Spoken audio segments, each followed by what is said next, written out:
हाय, good afternoon. सास बहू और सेंसेक्स के आज के इस एपिसोड में आप सबका स्वागत है। हफ्ते का पहला दिन, बाजार के जाने माने दिग्गज आपको आपकी स्क्रीन पर नजर आएंगे। कोलकाता से रजत के बोस.com के रजत दा हमारी अगले आधे घंटे मदद करने वाले हैं। तैयार हो जाइए, बढ़िया तरीके से सबकी क्वेरी सॉल्व होंगी। रजत दा, हाय, गुड आफ्टरनून। मैं आ रहा हूं, बस बातचीत की शुरुआत करेंगे। पहले toll free number, WhatsApp number, Twitter ID screen पर आ चुके हैं ऑलरेडी। रीच आउट करिए। कोशिश होगी आने वाले एपिसोड्स में आप लोग की ज्यादा से ज्यादा क्वेरीज हम लोग इस प्लेटफॉर्म पे रेज करें। रजत दा जैसे बाजार के जाने माने दिग्गज उन क्वेरीज पे अपने इनपुट्स दें, हमारी मदद करें। मार्केट्स आएगा स्क्रीन पर।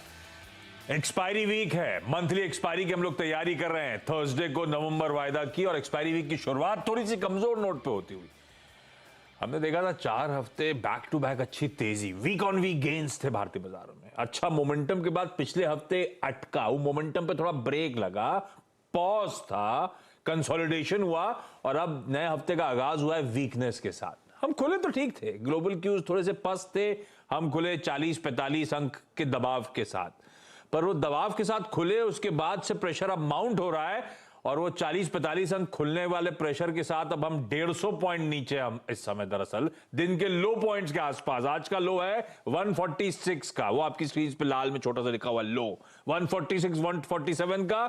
उन्हीं लोज के आसपास 155 अंक पर निफ्टी इस समय कामकाज करता हुआ नजर आएगा। तो प्रेशर अच्छा खासा हफ्ते के पहले दिन। निफ्टी बैंक एक शेड बेहतर है, आधा दबाव है, आधे परसेंट से कम की कमजोरी, 0.4% के आसपास कमजोरी के साथ निफ्टी बैंक ट्रेड करता हुआ। निफ्टी बैंक पे कम प्रेशर, निफ्टी का सबसे ज्यादा वेटेज निफ्टी बैंक से आता है। तो फिर कौन सी पॉकेट ज्यादा डिसअपॉइंट कर गई? कोई आईटी, कोई ऑयल एंड गैस। ये आईटी में आप देखिए नैस्डैक किस तरह से वीकनेस वापस दिखा रहा है, थोड़ा सा मूड यहां पे भी दबाव वाला। आईटी इंडेक्स अच्छा खासा प्रेशर 1.25% के दबाव के साथ ट्रेड कर रहा है। ऑयल एंड गैस, कच्चा तेल लगातार ठंडा पड़ रहा है। आज सुबह ही चर्चा कर रहे थे हम लोग, 90 के ऊपर था फ्राइडे को, 3:30 बजे जब हम क्लोज हो रहे थे, 86-87 के लेवल्स पे आ गया है। इस तरह से over the weekend pressure out mount हुआ है और पूरा रब ऑफ है ऑयल एंड गैस स्पेस पे।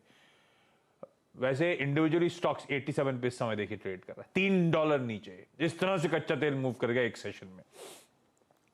निफ्टी की कंट्रीब्यूशन प्लेट लेकर आइएगा तो ब्यूटीफुली पिक्चर सम अप होती है।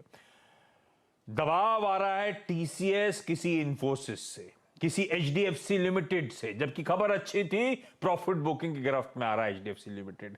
कोई रिलायंस इंडस्ट्रीज प्रेशर बना रहा है, कोई बजाज ट्विंस पे दबाव है। आज सुबह भी चर्चा हुई थी, बजाज फाइनेंस तो आज का एक प्रिफर्ड सेल था। बजाज फाइनेंस, बजाज फिनसर्व हुए, आईटीसी हुआ।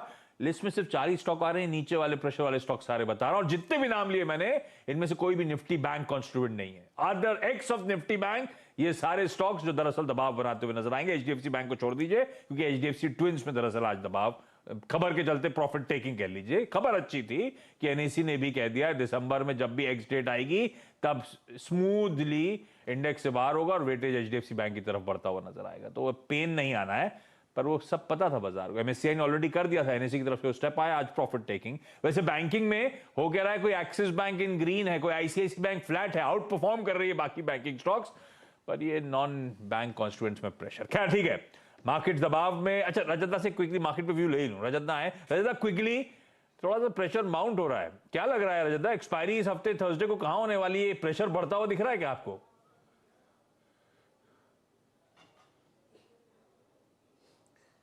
देखिए आशीष, प्रेशर थोड़ा बढ़ता हुआ इसलिए दिख रहा है कि आज अगर ये जो प्रेशर दिख रहा है डाउन साइड, ये अगर 18,250 के ऊपर में क्लोज कर पाए तो उतना खास प्रेशर नहीं रहेगा। अगर ये 18,250 के नीचे क्लोज कर दिया तो प्रेशर जारी रहेगा, और 18,080 का लेवल अगर टूट जाए तो ये प्रेशर और बढ़ जाएगा, वही दिखाई दे रहा है।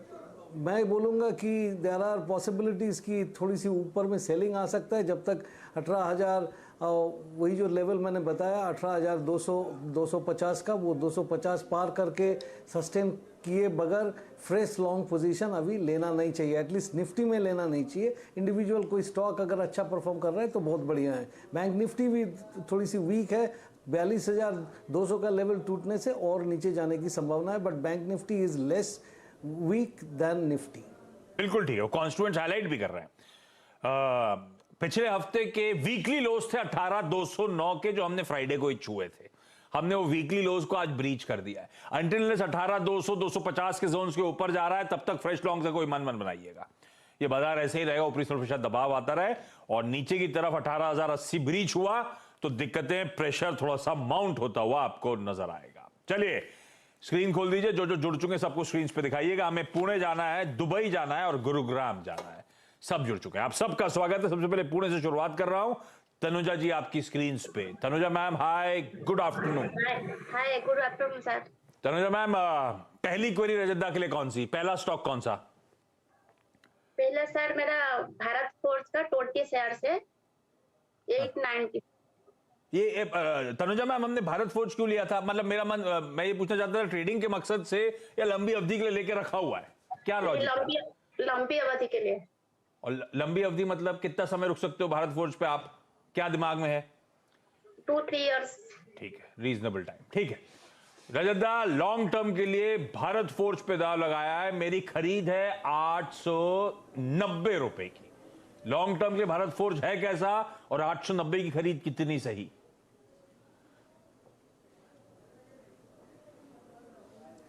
देखिए, भारत फोर्ज का करीबन इस साल में मोस्ट ऑफ द टाइम ये 800 के नीचे मेंटेन किया था। अभी कुछ दिनों पहले ये वही 790-800 का जो रेजिस्टेंस लेवल था उस तोड़ के ऊपर चला है। बट अभी क्या हुआ कि बाजार भी वीक हो रहा है और ये भी 900 का लेवल से नीचे आना चालू किया। हम लोगों को यही देखना पड़ेगा कि 775 का लेवल अगर टूट जाए तो उनको, अगर ये छोटी अवधि के पोजीशन है तो उससे एक बार निकल जाने से ही बेहतर है, और नहीं तो उन्होंने बने रह सकता है। बट उसके लिए स्टॉप लॉस रहेगा 740 का। 740 से नीचे मत रुकिए, क्योंकि तब काफ़ी नीचे भी जा सकता है। फिलहाल छोटी सी स्टॉप लॉस 775 और मीडियम टर्म स्टॉप लॉस 740 पकड़ के रखिए। बाउंस कर सकता है, बाउंस करने से अगर 875 के ऊपर नहीं जाए तो प्रॉफिट बुक करके या पोजीशन हल्का करके निकल जाइए। तो अगर छोटी अवधि की थी तो 775 इंपॉर्टेंट, आपने कह दिया 2-3 साल के लिए, तो आपके लिए मैम 740 एक इंपॉर्टेंट स्टॉप लॉस लेवल है। 740 के नीचे भारत फोर्ज जा रहा है तो फिर एग्जिट करेंगे हम लोग, अदरवाइज रखिए, उन स्टॉप लॉस के साथ मेंटेन करिए। भारत फोर्ज लॉन्ग टर्म के लिए क्यों लिया? कुछ पढ़ाई करी थी, फंडामेंटल्स वगैरह देखे थे इस कंपनी के मैम, या कहीं से आइडिया आया? नहीं सर, मैं अभी 2-3 मंथ से शेयर मार्केट में आया, मेरे को पहले से कुछ जानकारी नहीं था। तो हाँ, तो इसलिए मैंने पूछा भारत फोर्ज क्यों डिसाइड किया? पूना की कंपनी घर के आसपास है इसीलिए, ऐसा कुछ है क्या? भारत फोर्ज तो पूना की है ना, कल्याणी नगर की? हाँ, हमारी घर के पास ही है। आप कल्याणी नगर में रहते हो क्या? नहीं, हम हड़पसर में रहते हैं। अरे वाह, हाँ, मगरपट्टा, ठीक बात। हम हाँ, सीरम इंस्टीट्यूट के पास रहते हैं। ओके, चलिए भारत फोर्ज ठीक है, घर के पास की कंपनी है अच्छी, इसमें कोई शक नहीं, बढ़िया कंपनी।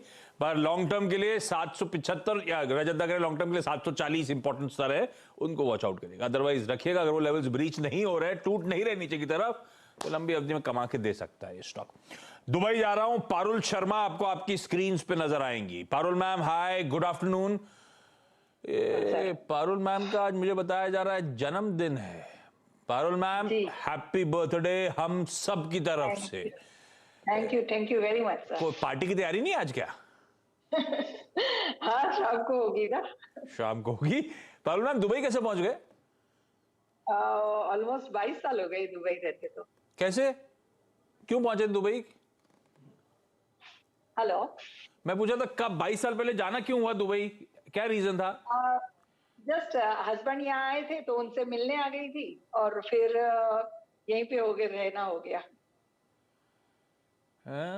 कनेक्शन ठीक है, तो 22 साल से दुबई में हस्बैंड वहां थे, मिलने गई तो वहीं रह गई, अदरवाइज वापस भेजना था, आना था।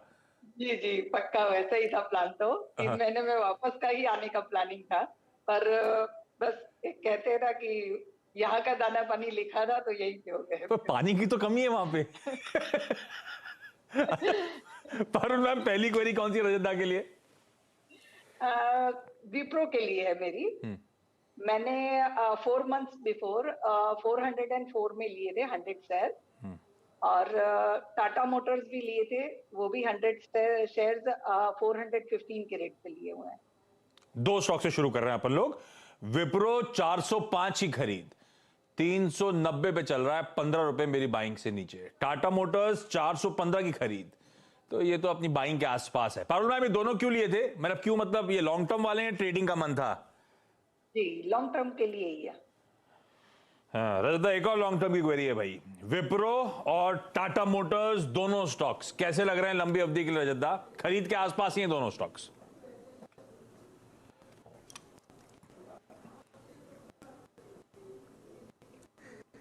देखिए, बात यह है कि विप्रो के बारे में यही बोला जा सकता है कि फिलहाल 400 से 405 ये जोन पे थोड़ा रेजिस्टेंस आ, बट उसके बाद भी 450 से 460 के बीच में 200 एक्सपोनेंशियल मूविंग एवरेज रहेगा और उसको पार करना पड़ेगा, तभी जाके ये एक बुलिश मोड में आएगा। अभी उन्होंने बॉटम फिशिंग किया है, इसमें का उतना हर्जा नहीं है, बट मैं यही कहूँगा कि इसमें 380 का एक स्टॉप लॉस लगा के बने रहिए और 405 तोड़ के ऊपर जाने से फिर आप और ऐड कर सकते हैं, लेकिन 455 अगर नहीं क्रॉस करे तो प्रॉफिट बुक करके निकल जाइएगा। विप्रो में प्रॉब्लम कम दिखती है, आपने नीचे की लेवल पे लिया है, इतना कोई खास खतरा नहीं दिखता है। रिगार्डिंग टाटा मोटर्स मैं ये कहूँगा कि ये भी अभी अपना लाइन चला गया, ये भी आवाज आ रही है रजत? आ रही है। 22 के आसपास इसका 200 एक्सपोनेंशियल मूविंग एवरेज है, इसके ऊपर सस्टेन करना जरूरी है और जब ये 440 के ऊपर जाएगा तब ये फिर से बुलिश मोड में आएगा। फिलहाल बने रहिए और आपका स्टॉप लॉस जो है वो 412 के नीचे होना चाहिए।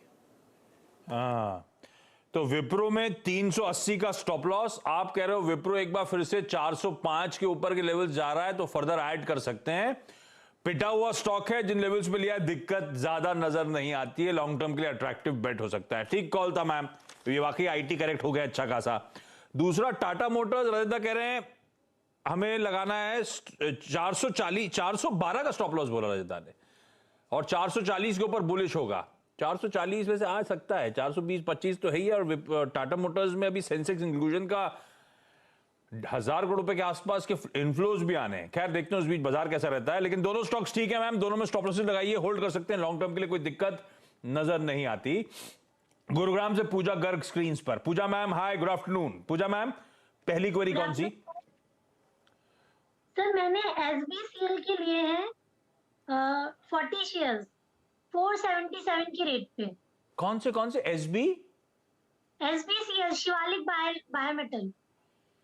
ये ऐसा शॉर्ट फॉर्म बता दिया, मैं तो कंफ्यूज हो गया था। मैं SBI की तरफ बढ़ रहा था, फिर मेरे को लगा SBCL बोली है। Shivalik Biometals. Yes sir. Director साहब हॉटबोर्ड है क्या हमारे पास? मेरे को देखना पड़ेगा भाव। एक मिनट पहले, आप जब तक आपने कितने पे लिया मैम? शिवालिक बायोमेटल्स मिल गया मुझे, आ गया, डायरेक्टर साहब ने भी लगा दिया। 477 पे लिया है, 375 पे। शिवालिक बायोमेटल कंट्रोल्स क्यों लिया था मैम ये? सर फंडामेंटल्स अच्छे थे इसके। लॉन्ग टर्म के लिए लिया हुआ है? हाँ सर, मतलब थोड़ा बहुत प्रॉफिट लेके एग्जिट करना था, बट लॉस होता ही जा रहा है इसमें, क्या करना है आगे? रजत, ये कंपनी देखिए आपने, शिवालिक बायोमेटल कंट्रोल्स, मैंने 477 पे लिया हुआ है, 100 रुपए मेरी खरीद के नीचे आ गया, लॉस बढ़ रहा है, आज भी 6% गिरा हुआ है, क्या करूं?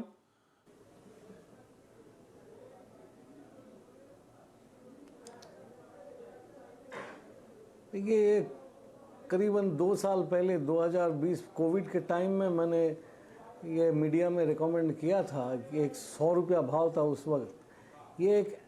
ये आप जब रेफ्रिजरेटर जिसमें ऑटो कट होता है, मतलब अपने आप रेफ्रिजरेटर का कंप्रेसर बंद हो जाता है, हाँ। इसी में जैसा होता है, वो जो अलॉय मटेरियल है वो बनाता है। सोलन पे हिमाचल प्रदेश में इनका एक फैक्ट्री भी है, और ये जो इलेक्ट्रिक कार बनता है ना, इलेक्ट्रिक कार में भी ये ऑटो काट का शायद ये जरूरत भी होता है। तो इस कंपनी नीचे से काफ़ी ऊंचाई तक पहुंच चुका है, और ये ऑलरेडी खबर के दौरान 100 रुपया से 400 रुपया तक पहुंच गया, और 400 क्या 500 के आसपास पहुंच गया, उससे अभी नीचे आ रहा है। फिलहाल ये अपना 200 डे टेस्ट करते टेस्ट करने की चेष्टा कर रहा है, वो 340 के आसपास है। मैम ऊपर में लिया है, तो अभी इसमें फ़ायदा होना थोड़ा शॉर्ट टर्म में थोड़ा मुश्किल लग रहा है, बट कंपनी ख़राब नहीं है। बट उन्होंने ऊंचाई पे लिया है तो उनको थोड़ा दिक्कतें आ सकते हैं। बट 340 जब तक नहीं टूटता है, और वो भी वीकली प्राइस बेसिस पे, मतलब शुक्रवार के दिन अगर क्लोजिंग 340 के नीचे होता है तभी आप स्टॉप लॉस लगा के निकल जाइए, नहीं तो बने रहिए, ये बाउंस बैक कर जाएगा। कंपनी खराब नहीं है, कंपनी खराब नहीं है, होपफुली बाउंस बैक करेगी। फ्राइडे का क्लोज 340 के नीचे आया तो एग्जिट करेंगे स्टॉक से, अदरवाइज रखिए, शायद इवेंचुअली आपको वापस मोमेंटम दिखाती हुई नजर आए। तनुजा मैम, अगला सवाल भारत फोर्ज के बाद। सर न्यूरेका का 5 शेयर्स 1009 और भारत डायनामिक्स का 1007। एक मिनट, पहले न्यूरेका लेकर आता हूं। न्यूरेका आपने कहा 1000 रुपए पे खरीदा हुआ है, 1000 रुपए, 1009 पे। ये तो ठंडा पड़ गया। न्यूरेका वगैरह ये सब कोविड टाइम्स में बहुत चलने के बाद एकदम पस्त पड़ती है। आपने लॉन्ग टर्म के लिया था तनुजा जी? लॉन्ग टर्म के लिए। अरे ज्यादा ये बहुत ठंडा पड़ गया है स्टॉक। ये सारे ही स्टॉक्स जो कोविड रिलेटेड स्टोरीज थी, अब जैसे जैसे कोविड हटा पिटते चले जा रहे हैं। हालांकि ये तो दिखाया तो इसने 2000 के ऊपर के स्तर से, मुझे याद पड़ता है। इनकी खरीद 1000 की है, अभी भी 650 पे आ गया है। क्या करना है?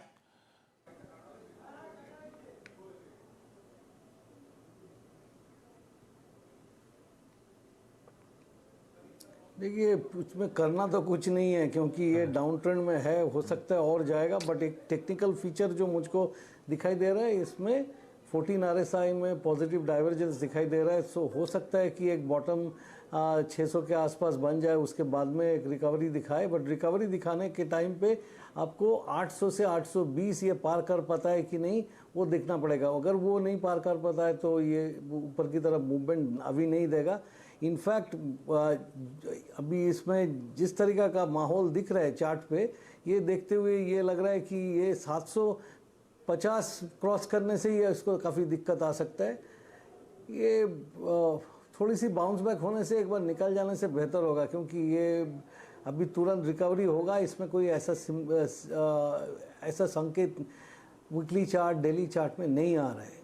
जहाँ तक भारत डायनामिक्स का सवाल है, भारत डायनामिक्स में ये कहूँगा कि भारत डायनामिक्स डिफेंस में है, अच्छी कंपनी है। अभी up trend, long term trend up है, मीडियम टर्म ट्रेंड अप है। सिर्फ शॉर्ट टर्म में ये करेक्शन दिखा रहा है, बट 920 के आसपास अच्छी सपोर्ट इसको मिल रहा है। अगर ये 950 का लेवल पार कर ले तो फिर वो जो मीडियम टर्म अप ट्रेंड वो चालू हो जाएगा।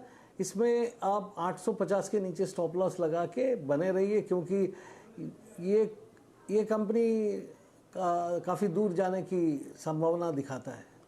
डिफेंस प्लेस को लेकर बाजार बुलिश भी, ठीक बात है। पारुल मैम, नाइका ऑलरेडी ले रखा है क्या? जी, नाइका 500 लिए हैं। किस भाव पे हमारे पास? 173 के रेट से। ये नाइका के प्रोडक्ट दुबई में दिखते हैं क्या, दुबई मॉल वगैरह में? जी हाँ। बॉटम फिशिंग करी आपने, ठीक है। पिटाई में गजदा ले लिया नाइका 174 पे। नाइका के अब बहुत ज्यादा डेटा पॉइंट्स तो होंगे नहीं, लेकिन अब तो हो गया, साल भर तो हो ही गया। गजदा चार्ट्स पे कैसा या फंडामेंटली कैसा? नाइका जैसी स्टोरीज अब दिखती है हर घर में इनके प्रोडक्ट्स आते हुए, पर स्टॉक ठंडा पड़ा हुआ है, पिटाई चले जा रहा है। क्या करना है?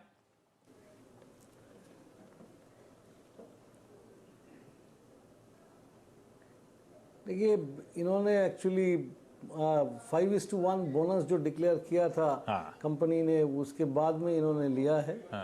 अभी प्राइसेस एडजस्ट हो चुका है, बट नाइका को एडजस्टेड प्राइस में 240 से 250 ये रेंज पार करना बहुत ज़रूरी है। नीचे की लेवल पे काफ़ी बाइंग हुआ है, लेकिन जब तक ये 220 के ऊपर सस्टेन नहीं करता है तब तक ये नहीं बोला जाएगा कि इसमें तुरंत कोई रिकवरी आएगा। बट उनका जो परचेज प्राइस है वो काफ़ी नीचे है, इसलिए इतना डरने का बात नहीं है। लेकिन वो अगर दोबारा लेने की सोच रहे हैं तो 250 पार करके ये सस्टेन करे तभी लीजिए, उसके पहले मत लीजिए, क्योंकि अभी तक ऐसा कुछ टेक्निकली ये नहीं दिखाई दे रहा है कि ये तुरंत भाग जाएगा ऊपर में। इनफैक्ट मेरे ख्याल से बाज़ार में थोड़ा सा वीकनेस दिखने का माहौल ऑलरेडी आ चुका है, जबकि एक तरफ में थोड़ा सपोर्ट तो क्रूड ऑयल का प्राइसेस से मिल रहा है, बट बाकी सब चीज़ उतना अच्छा नहीं दिखाई दे रहा है। तो be cautious, hold on to this, but be cautious. Okay. अच्छा, क्विकली पूजा मैम, अगला सवाल। सर मैंने एनटीपीसी के 200 शेयर्स लिए हैं 176 की रेट पे। लंबी अवधि के लिए या ट्रेडिंग का मन था पूजा मैम? सर लंबी अवधि के लिए 176 की खरीद रजत। एनटीपीसी पावर स्टॉक्स रह के बड़ा बहुत बढ़िया आउट परफॉर्मेंस दिखा रहे हैं। अभी थोड़ा सा मेरी खरीद से नीचे है 10-11 रुपए, क्या करूं? है लॉन्ग टर्म के लिए लिया हुआ।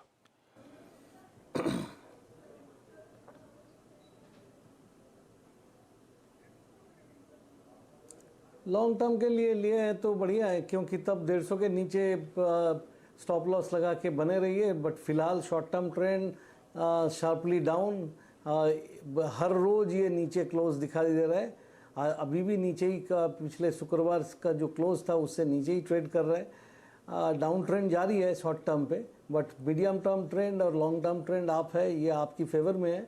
जब तक ये 175 के ऊपर दोबारा नहीं जाता है तब तक ये बोलना ठीक नहीं रहेगा कि इसमें तुरंत कोई स्ट्रेंथ आ जाएगा। बट अभी पीएसयू कंपनी है, अप ट्रेंड ठीक है, लॉन्ग टर्म अप ट्रेंड ठीक है, तो आप बने रहिए। बट 150 के नीचे किसी भी हालत पे इसको मत रखिए, क्योंकि तब कितना नीचे जाएगा आपको बोलना मुश्किल रहेगा अभी तो। इस नोट पर अब मैं इस प्रोग्राम को यहीं समेट रहा हूं। तनुजा मैम, पारुल मैम, पूजा जी, धन्यवाद आप सबका जुड़ने के लिए, अपनी क्वेरीज रेज करने के लिए। पारुल मैम, एक बार फिर से आपको हम सब की तरफ से हैप्पी बर्थडे। रजत दा, थैंक यू सो मच, बड़े तरीके सारी क्वेरीज सॉल्व करने के लिए। ब्रेक ले रहा हूं, ब्रेक के उस पार एक क्विक मार्केट चेक। आपका स्वागत है। पिछले कुछ दिनों के, अब वैसे आज भी ऐसा कोई खास नहीं। अब मिड कैप इंडेक्स देखेंगे तो फ्लैट है तो लगेगा आउट परफॉर्मेंस, लेकिन ब्रेथ आपकी स्क्रीन पर है। 3:5 का रेशियो डिक्लाइंस के फेवर में, और रोज की कहानी है ब्रेथ की डिटोरिएशन। हमने फ्राइडे को भी मार्केट की ब्रेथ ऐसे ही देखी थी, 3-4-5 का रेशियो एडवांसेस के डिक्लाइंस के फेवर में, और आज भी डिक्लाइंस के फेवर में सेम रेशियो 3:5। तो ब्रॉडर मार्केट्स का पेन जस्ट का तस बना हुआ है। इंडेक्सेस मैनेज होते थे, आज वो भी मैनेज नहीं हो पा रहे। तो आज चौतरफा बिकवाली मूड माहौल आपको नजर आएगा। खैर, ब्रॉडर मार्केट्स का मूड, आगे का आउटलुक, कौन से स्टॉक्स अडॉप्ट रखना है, सब पर डिटेल्ड कवरेज ब्रेक के उस पार मिड कैप मंत्र में देखिए। नमस्कार।